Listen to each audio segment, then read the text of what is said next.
নমস্কার বন্ধুরা, আজকে একদম ঘরোয়া স্টাইলে বানিয়ে নিলাম মোগলাই। তার জন্য আমি কি কি উপকরণ ইউজ করলাম আপনারা দেখতে থাকুন।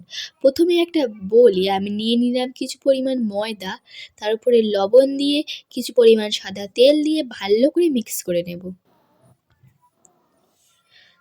এটা আমি মিক্স করে নিয়ে এর উপরে একটু একটু করে জল দিয়ে একটা ডো বানিয়ে ফেলবো সুন্দর। দেখুন এটা প্রায় আমার হয়েই গেছে। এবার আমি এটা কিছুক্ষণের জন্য ঢাকা দিয়ে রাখবো। এরপর গ্যাসটা অন করে নেব, নিয়ে ওর উপরে প্যান বসিয়ে দেব। দিয়ে প্যানটা গরম হয়ে গেলে তার উপরে তেল দিয়ে দেব। দিয়ে কেটে রাখা এই ইনগ্রেডিয়েন্টসগুলো একে একে এর ভিতরে দিয়ে দেব। তার প্রথমে দিয়ে দেব পেঁয়াজ, রসুন আর কাঁচা লঙ্কা এবং গ্রেট করে রাখা আলুগুলোকেও দিয়ে ভালো করে নেড়ে নিতে হবে। এটা একটু একটু ভেজে নিয়ে একটা সাইডে নিয়ে নিতে হবে। নিয়ে এর উপরে দুটো ডিম ফাটিয়ে দিয়ে দিতে হবে।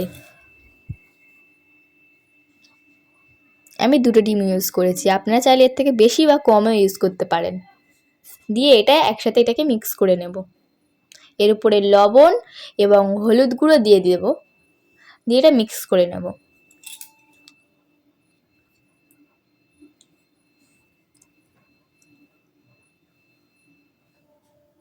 এর উপরে দিয়ে দেব কিছু পরিমাণ গোলমরিচের গুঁড়ো, দিয়ে নেড়ে নেব।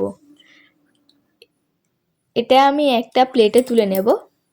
নিয়ে কিছুক্ষণের জন্য ঢাকা দিয়ে রাখা ময়দা মাখাটাকে বার করে ভালো করে বড় করে বেলে নেব। এবার এর ভিতরে ওই ভেজে রাখা মশলাটাকে দিয়ে দেব, দিয়ে একে একে ভাঁজ করে নেব এরকম স্টাইলে। একই রকমভাবে সবগুলোকে রেডি করে নেব।